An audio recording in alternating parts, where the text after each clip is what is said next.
Today we will read Class 7 An Alien Handbook Chapter number 5 Golu Grows a Nose. And we will read this chapter summary in Hindi. Let's start.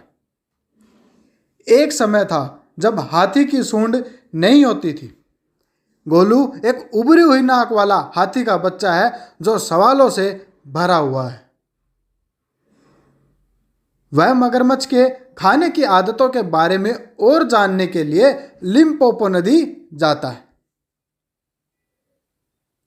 पूरी story जानने के लिए video को and तक जरूर देखना। बहुत समय पहले हाथियों के सूंड नहीं होती थी। एक छोटा हाथी था जिसका नाम गोलू था। उसके भी कोई भी सूंड नहीं थी। उसके केवल एक बाहर निकलती हुई बड़ी नाक थी जो एक छोटे से जूते जैसी छोटी थी। गोलू सवाल बहुत करता था।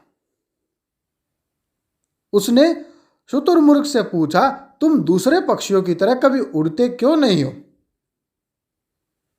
उसने अपने अत्यंत विशाल अंकल दरियाई घोड़े से पूछा, तुम्हारी आंखें सदा इतनी लाल क्यों रहती? गोलू के अंकलों ने उसके प्रश्नों के उत्तर नहीं दिए। उनके विचार में सवाल बहुत कठिन थे। एक दिन गोलू किसी मैना से मिला। उसने उससे पूछा, मगरमच्छ भोजन में क्या खाता है? मैना ने गोलू को सलाह दी कि वह लिम्पोपो नदी पर जाए। गोलू घर गया। भोजन के बाद गोलू अपने परिवार से बोला, मैं विशाल और घास वाली लिम्पोपो नदी पर जा रहा हूं। मैं पता लगाऊंगा कि मगरमच्छ क्या भोजन करता है। इस प्रकार यह पता लगाने के लिए मगरमच्छ क्या भोजन करता है, गोलू लिम्पोपो नदी की ओर चल पड़ा। रास्ते में गोलू एक अजगर से मिला। उसने उससे भी वही सवाल पूछा। अजगर ने भी कोई उत्तर नहीं दिया, पर वह चुपचाप गोलू के पीछे चल पड़ा। जब वह नदी के पास पहुंचा, उसे लकड़ी का एक बड़ा लट्ठा दिखाई दिया, पर वास्तव में यह एक मगरमच्छ था।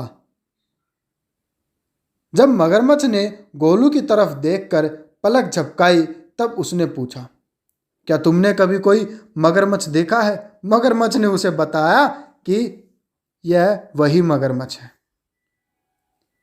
गोलू डर गया। फिर भी उसने मगरमच्छ से पूछा कि वह भोजन में क्या खाता है। मगरमच्छ बोला, छोटू मेरे पास आ और मैं तुझे धीरे से जवाब दूंगा।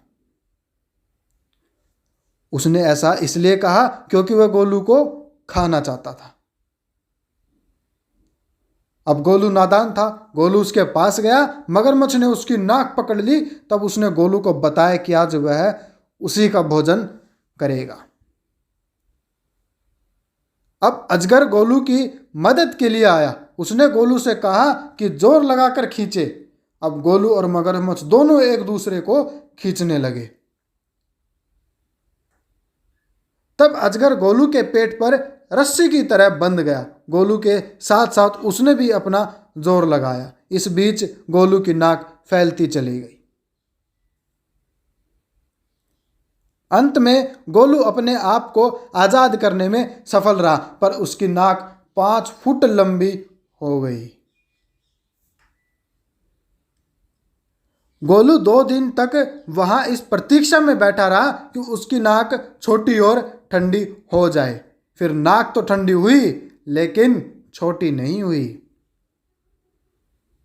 अजगर ने कहा कि यह लंबी नाक है जिसे सूंड कहते हैं, तुम्हारे लिए उपयोगी रहेगी। इससे हाथी मक्खियों को भगा सकता था।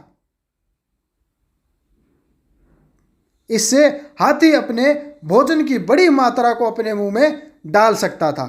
गर्मी में सूंड अपने ऊपर कीचड़ या पानी डालने में हाथी की सहायता करता है।